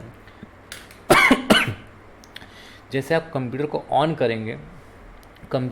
करेंगे तो वो बायोस एक्टिवेट हो जाता है, और अगर आप डिलीट बटन को प्रेस कर देंगे कंप्यूटर ऑन होते रहता है तो आपको जो बायोस सॉफ्टवेयर है वो आपको विजिबल होगा, और आप अपने जैसे कंप्यूटर को फॉर्मेट करना है या कंप्यूटर के बारे में कुछ इंपॉर्टेंट इन्फॉर्मेशन लेना है तो बायोस से आप ले सकते हैं। जब कंप्यूटर को ऑन किया जाता है तो सबसे पहले बायोस सॉफ्टवेयर ही चलता है। ठीक है, इस चीज़ को याद रखेंगे, जब सबसे पहले आप कंप्यूटर को ऑन करते हैं तो बायोस सॉफ्टवेयर ऑन हो जाता है। बायोस कंप्यूटर से जुड़े हार्डवेयर की जांच करता है, जिसे पावर ऑन सेल्फ टेस्ट कहा जाता है। ठीक है, जैसे हम कंप्यूटर को ऑन करते हैं तो बायोस क्या करता है, एकदम चेकिंग चालू कर देता है कि सारे सॉफ्टवेयर हार्डवेयर जो है वो सही तरीके से काम तो नहीं कर रहे हैं। तो जितने भी बायोस से जुड़े हार्डवेयर है उसकी जांच करता है बायोस, और इस टेस्ट को पावर ऑन सेल्फ टेस्ट कहते हैं। पावर बटन हमने दबाया, कंप्यूटर ऑन हो रहा है और उसी दौरान वो सेल्फ टेस्टिंग कर रहा है। तो ये जो है बायोस की मदद से होता है। याद रखेंगे, बायोस एक सॉफ्टवेयर प्रोग्राम है जो कि मदरबोर्ड निर्माता कंपनी बनाता है। रोम में इससे संबंधित चीज़ें फिट कर दी जाती हैं, और बायोस जो है पावर ऑन सेल्फ टेस्ट करता है, कंप्यूटर से सारे जुड़े चीज़ों की हार्डवेयर चीज़ों की जांच करता है। और बायोस कैसे हो जाता है, जैसे हम कंप्यूटर स्टार्ट करते हैं बायोस अपना काम चालू कर देता है। बायोस में स्थित bootstrap loader program operating system software की जांच कर इसे मुख्य मेमोरी में डालने का आदेश देती है। तो ये कुछ टेक्निकल चीज़ें होती हैं, इसको स्किप कर देते हैं। बायोस जो है हार्डवेयर के साथ साथ ऑपरेटिंग सिस्टम और सॉफ्टवेयर की भी जांच करता है। कंप्यूटर ऑन होते समय डिलीट बटन दबाने पर बायोस सेटअप खुलता है, जहां हम दिए गए विकल्पों के अनुसार बायोस में परिवर्तन कर सकते हैं। किस तरीके से बायोस दिखता है यहाँ पे मैं आपको दिखाता हूँ। देखिए यहाँ पे हार्ड डिस्क बूट प्रायोरिटी लिखा हुआ है, फर्स्ट बूट डिवाइस। तो बूट का मतलब होता है आप जिसको री स्टार्ट होते समय आपको क्या सेटिंग चाहिए, अगर आपको फॉर्मेट करना है तो किस तरीके से आपको फॉर्मेट करना है। तो जैसे ही आपका कंप्यूटर ऑन होगा, डिलीट बटन दबाएंगे तो ये बायोस का सेटिंग आपको दिखेगा। आप प्रैक्टिकल करके भी घर में देख सकते हैं। कंप्यूटर बटन पावर बटन को दबाना, डिलीट को प्रेस करना, तो जो सॉफ्टवेयर आपको स्क्रीन में दिखेगा वो होता है बायोस, और बायोस को ऐसे रोम में लगाकर फिट कर दिया जाता है। जो चिप जैसे आप बायोस देख रहे हैं इसको रोम में लगाकर फिट कर दिया जाता है।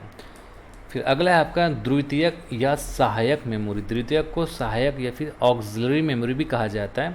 डेटा, सॉफ्टवेयर तथा अंतिम परिणामों को स्थायी रूप से सहायक मेमोरी में संग्रहित किया जाता है। जैसे आपका हार्ड डिस्क हो गया, आजकल SSD चलता है। अगर आप कंप्यूटर लेंगे तो उसमें SSD लिखा होता है, जिसको सॉलिड स्टेट ड्राइव कहा जाता है, SSD। ये भी आपका सेकेंडरी मेमोरी है। आपको हार्ड डिस्क तो पता ही होगा जो कंप्यूटर में होता है, 500 GB, 1000 GB, इस तरीके से हार्ड डिस्क रहता है। SSD जो होता है, हार्ड डिस्क में एक डिस्क लगा रहता है जो राउंड शेप का रहता है, घूमते रहते हैं, तो हार्ड डिस्क का जो ख़राब होने के चांसेस ज़्यादा रहता है। जबकि SSD जैसे आपने पेन ड्राइव देखा है, सॉलिड रहता है, उसमें कोई घूमने वाला कोई काम ही नहीं है।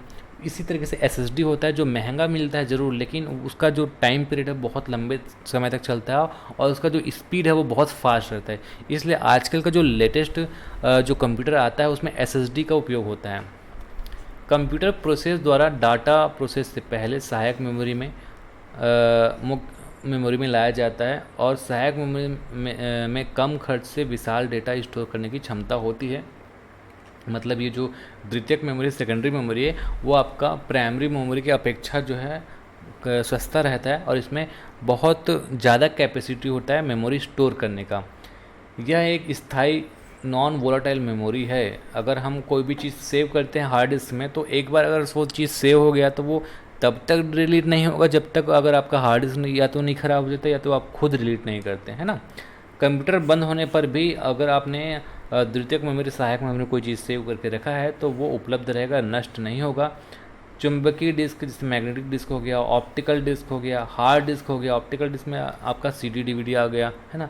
ये सब कुछ जो है आपका द्वितीयक मेमोरी के उदाहरण है। पेन ड्राइव, मेमोरी कार्ड, ये सब जो है द्वितीयक मेमोरी के उदाहरण हैं। फिर अगला हार्डवेयर है ग्राफिक कार्ड। यहाँ पे आप देख पा रहे हैं ग्राफिक कार्ड। यह सिस्टम यूनिट का सबसे महंगा कंपोनेंट है। इसके द्वारा ग्राफिक का काम किया जाता है। जैसे अगर आप डिस्प्ले में कोई चीज़ देख रहे हैं, है ना, अगर आप एनिमेशन से रिलेटेड कार्टून देख रहे हैं तो कई बार वो पिक्सलेट मतलब फटा फटा दिखता है जिस कंप्यूटर में ग्राफिक कार्ड नहीं है, और जिस कंप्यूटर में ग्राफिक कार्ड है वो बहुत अच्छे से दिखेगा उस, है ना। तो ग्राफिक कार्ड क्या है, विजुअल क्वालिटी को बहुत ज़्यादा इन्हेंस कर देता है। और ग्राफिक कार्ड का जो यूज़ होता है वो वीडियो डिज़ाइनिंग हो गया, ग्राफिक डिज़ाइनिंग हो गया, फ़ोटो एडिटिंग हो गया, सबसे ज़्यादा गेमिंग में यूज़ होता है। तो ग्राफिक कार्ड जो होता है आपका जो वीडियो क्वालिटी है उसको बहुत अच्छा बनाता है। और ग्राफिक कार्ड गेमिंग वगैरह में ज़्यादा यूज़ होता है, फ़ोटो एडिटिंग में ज़्यादा यूज़ होता है। ग्राफिक कार्ड को PCIe स्लॉट में लगाया जाता है जिसका नाम है पेरीफेरल कंपोनेंट इंटरकनेक्ट एक्सप्रेस, है ना। तो ये है आपका ग्राफिक कार्ड। ये कुछ हैवी या महंगा ग्राफिक कार्ड है, ये नॉर्मल थोड़ा सा कम बजट वाला ग्राफिक कार्ड है। ग्राफिक कार्ड बहुत महंगे महंगे आते हैं, मतलब 1 लाख से 10 लाख तक के भी ग्राफिक कार्ड आते हैं। जितने में आपका कंप्यूटर पूरा लैपटॉप आ जाएगा उतने महंगे महंगे ग्राफिक कार्ड आते हैं जो गेमर जो लोग हैं होते हैं जनरली यूज़ करते हैं। फिर अब आता है अगला साउंड कार्ड। साउंड कार्ड, इसके द्वारा विभिन्न प्रकार के साउंड सिस्टम को कंट्रोल और मैनेज किया जा सकता है। ठीक है, ये आपका ग्राफिक कार्ड था, गलती से मैंने इसको ग्राफिक कार्ड बता दिया, दरअसल में ये है साउंड कार्ड। ठीक है, ग्राफिक कार्ड को आप देखेंगे छोटे ग्राफिक कार्ड को तो कुछ इस तरीके से ही दिखता है, ज़्यादा उसमें दिक्कत नहीं रहता, चेंज नहीं रहता। इसमें अलग से फ़ैन लगा दिया, ये महंगा वाला है ना। सस्ता वाला अगर ग्राफिक कार्ड देखेंगे तो कुछ इसी तरीके से दिखता है, इसलिए देख के मैं कन्फ्यूज़ हो गया था। ये है साउंड कार्ड। साउंड कार्ड देख के आप कैसे समझेंगे, मोबाइल में 3.5 mm जैक रहता है, उस तरीके से इसमें आपको जैक मिलेगा जिससे आप माइक हो गया, स्पीकर हो गया, जितने भी साउंड से रिलेटेड डिवाइस है उसको आप कनेक्ट कर सकते हैं।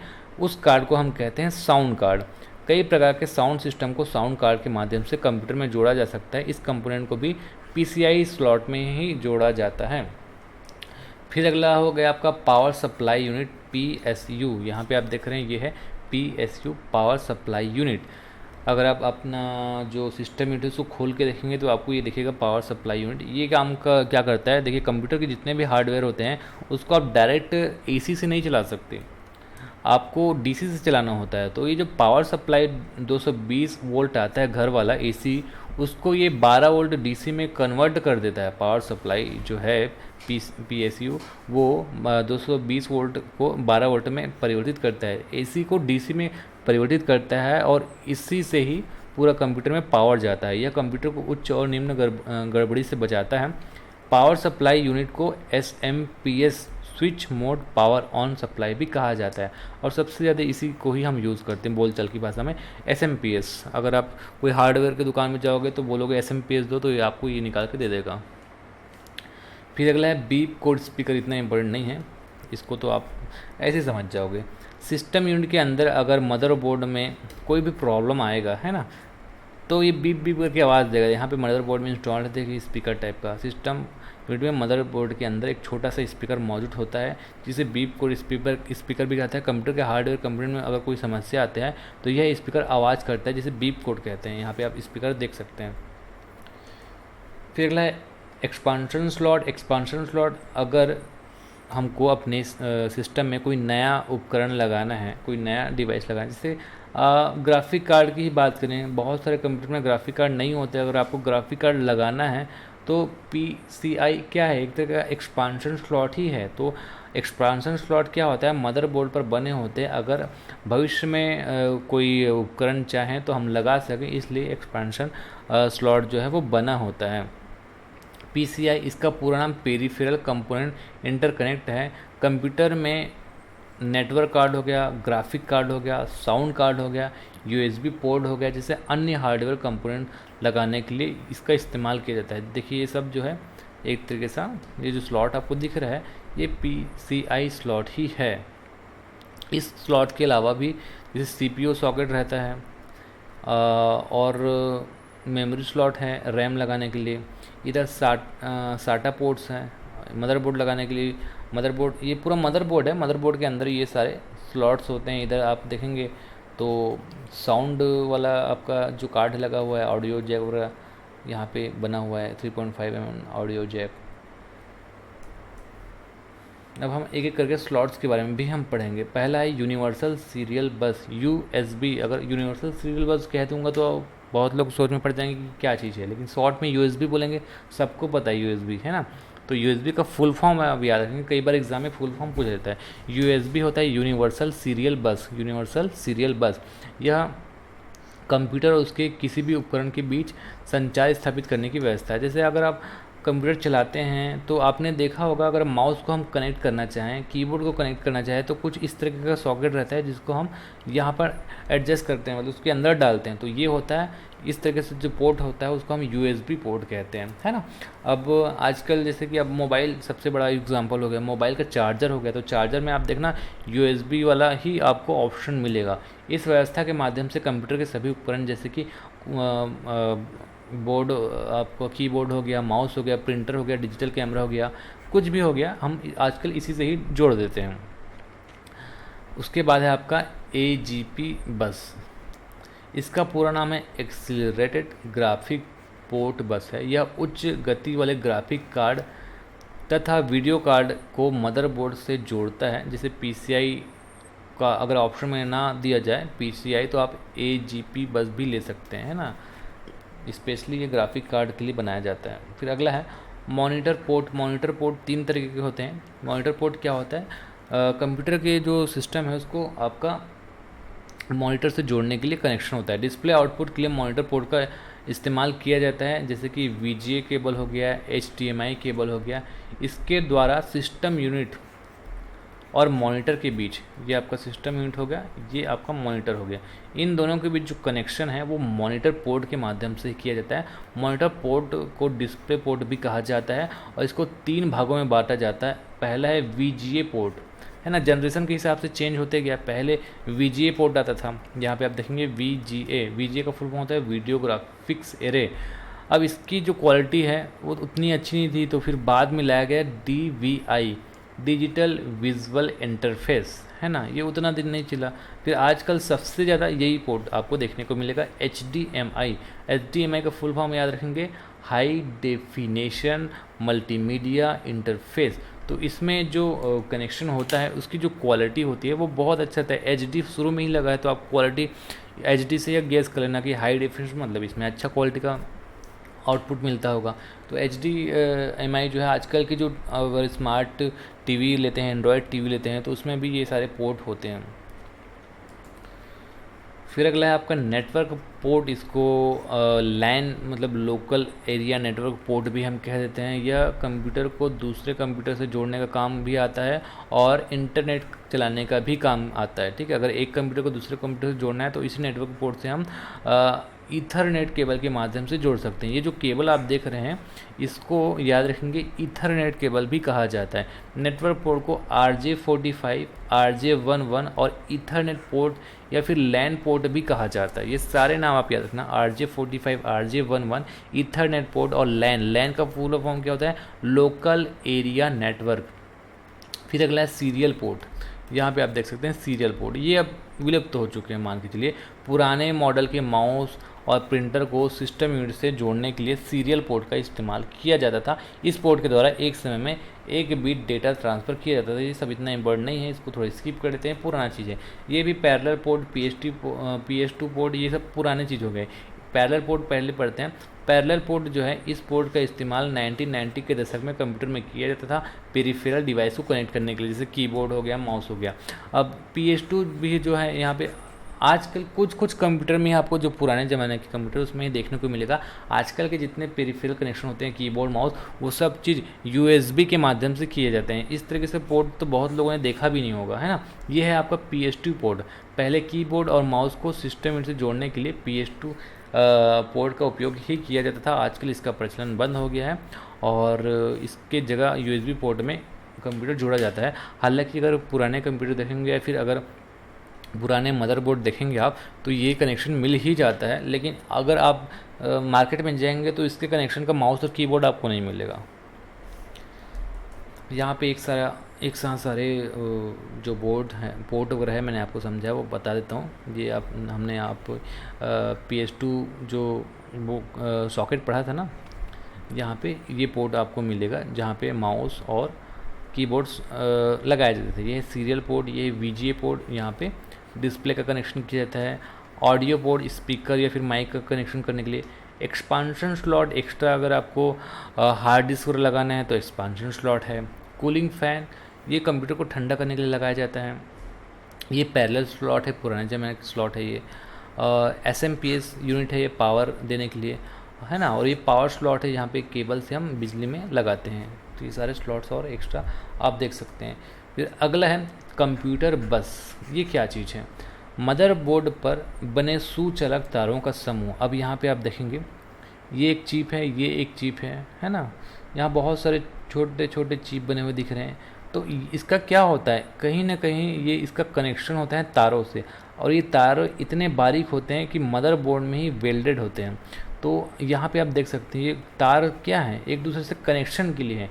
तो मदरबोर्ड पर बने सुचालक तारों का ये जो यही समूह है, ये समूह ही आपका जो है वो कंप्यूटर बस कहलाता है ना। ये जो समूह है कंप्यूटर डेटा तथा संकेतों को कंप्यूटर सिस्टम के भीतर एक स्थान से दूसरे स्थान तक ले जाता है, कंप्यूटर बस कहलाता है। समझ गए होंगे आप, ये जो चीज़ आप देख रहे हैं ये कंप्यूटर बस है। दरअसल में कंप्यूटर बस मदरबोर्ड के अंदर बना मुख्य सड़क हाईवे है, जिस पर डेटा तथा सूचनाएँ एक स्थान से दूसरे स्थान तक जाती है। मतलब इसका डेटा यहाँ पर जो डेटा है इसके माध्यम से यहाँ पर चल जाएगा। ये 2 प्रकार के होते हैं, इसके माध्यम से मदरबोर्ड के हार्डवेयर एवं कंप्यूटर पेरिफेरल डिवाइस एक दूसरे से जुड़े होते हैं। ये 2 प्रकार के होते हैं, दोनों को मैं आपको समझाता हूँ। पहला है इंटरनल सिस्टम बस और दूसरा है एक्सटर्नल एक्सपेंशन या फिर एक्सपांशन बस। तो इंटरनल सिस्टम बस में क्या होता है, जैसे ये एक चिप है मदरबोर्ड में, दूसरा चिप है, और ये आपस में एक दूसरे से कनेक्टेड है, ये आपका हो गया इंटरनल बस। एक्सटर्नल या फिर एक्सपांशन बस का हो गया, जैसे कि यहाँ पे मुझे अलग से ग्राफिक कार्ड जोड़ना है तो इसके माध्यम से ऐसे जोड़ देंगे। तो ये जो तार हम अलग से बना रहे हैं मैनुअली, ये आपका एक्सटर्नल एक्सपांशन सिस्टम हो जाता है। ठीक है, तो जो हम अलग से जिस ऑप्शन होता है हमारे द्वारा जोड़ने का वो एक्सटर्नल हो गया, और जो ऑप्शन नहीं होता, जो बाय डिफ़ॉल्ट बना होता है, वो इंटरनल हो गया। ऐसा भी आप समझ सकते हैं। ठीक है, तो इंटरनल सिस्टम बस जैसे कि आप यहाँ पे इमेज में देख रहे हैं, एक्सटर्नल एक्सपांशन या फिर एक्सटर्नल बस जैसे कि आप यहाँ पे इमेज में देख पा रहे हैं। तो इसको भी आप एक बार हम समझ लेते हैं। मदरबोर्ड पर लगे उपकरणों के बीच डेटा तथा संकेतों का आदान प्रदान करने के लिए इंटरनल या फिर इंटरनल सिस्टम बस का उपयोग किया जाता है। डेटा स्थानांतरण की गति इसमें बहुत तेज़ होती है। सिस्टम बस को 3 भागों में बांट दिया जाता है, आपका डेटा बस, एड्रेस बस और कंट्रोल बस। फिर आता है आपका एक्सपांशन बस। एक्सटर्नल या फिर एक्सपेंशन बस, कंप्यूटर पेरिफेरल डिवाइस जैसे कि keyboard, mouse, monitor, printer, hard disk, इस सब चीज़ को जोड़ता है मदरबोर्ड से, है ना, जैसे कि आप स्लॉट्स बने होते हैं जिसके ज़रिए इसमें डेटा स्थानांतरण की गति जो है अपेक्षाकृत कम होती है। तो थ्योरी में तो आज की क्लास में इतना ही पढ़ेंगे। अब हम देखेंगे आज का जो भी हम टॉपिक पढ़े हैं इससे संबंधित जो क्वेश्चंस हैं वो छात्रावास के जो एग्ज़ाम हो चुके हैं 2014 और 2016 में, उसमें कहाँ कहाँ पूछा गया था। इसके बाद के जो टॉपिक्स होंगे दोस्तों वो आपको पेड क्लास में मिलेगा। अगर आपको क्लास अच्छा लगा तो आप पेड क्लास जरूर ज्वाइन कर लीजिएगा। आपको बहुत डिटेल में आपको कंप्यूटर पढ़ा रहा हूँ। अगर कंप्यूटर इस तरीके से पढ़ेंगे तो आपसे क्वेश्चन बनेंगे। पहला क्वेश्चन है, किसी कंप्यूटर का ब्रेन या फिर मस्तिष्क किसे कहा जाता है। ये हॉस्टल वार्डन का जो पेपर आया था 2016 में, उसमें पूछा गया था। तो कंप्यूटर का ब्रेन या मस्तिष्क जो है हम कहते हैं सेंट्रल प्रोसेसिंग यूनिट को, CPU को, जबकि कंट्रोल यूनिट को हम कंप्यूटर का नर्व सिस्टम कहते हैं। CPU को हम कंप्यूटर का नर्व सिस्टम कहते हैं और CPU को कंप्यूटर का ब्रेन कहते हैं। तो ये आप याद रखेंगे, सेंट्रल प्रोसेसिंग यूनिट इसका सही जवाब हो गया। फिर अगला है, कंप्यूटर माउस किस प्रकार का डिवाइस होता है। इनपुट आउटपुट स्टोरेज या फिर इनपुट आउटपुट दोनों। तो कंप्यूटर जो माउस है वो इनपुट डिवाइस होता है। ये 2016 में पूछा गया था। फिर अगला है, पेरिफेरल का तात्पर्य क्या होता है। कंप्यूटर से जोड़ा गया जो डिवाइस है उसको हम पेरिफेरल कहते हैं। ये 2014 में पूछा गया था। फिर अगला क्वेश्चन जो 2014 में पूछा गया था वो है, निम्नलिखित में से कौन सी प्राथमिक मेमोरी है। CD-ROM ये आपका सेकेंडरी है, DVD भी सेकेंडरी है, फ्लैश ड्राइव इसमें हम जो है परमानेंट डेटा स्टोर करते हैं, सेकेंडरी है। जो रोम है जिसके बारे में मैंने आपको बताया था, रीड ऑनली मेमोरी, जब कंप्यूटर को स्टार्ट किया जाता है तो जो इम्पोर्टेंट इन्फॉर्मेशन आपको दिखता है रोम में फिट कर दिया जाता है। इसका जो डेटा वो स्थायी होता है, इसको चेंज नहीं कर सकते हैं, वो होता है रोम। तो इसका जो आंसर होगा वो है ऑप्शन नंबर ए। तो दोस्तों अगर आपको ये वीडियो अच्छा लगा तो प्लीज़ वीडियो को लाइक कर दीजिएगा, शेयर कर दीजिएगा। और जिनको भी छात्रावास की तैयारी करना है उनके लिए हमने जो अलग से पैकेज बनाया है उसको आप ज्वाइन कर सकते हैं। अगर आपके दोस्तों को नहीं पता तो आप हमारे कोर्स के बारे में बताइएगा। वो जो कोर्स है आपको हमारे प्ले स्टोर में मिल जाएगा, application Ajay Sahu online classes वहाँ पर मिलेगा।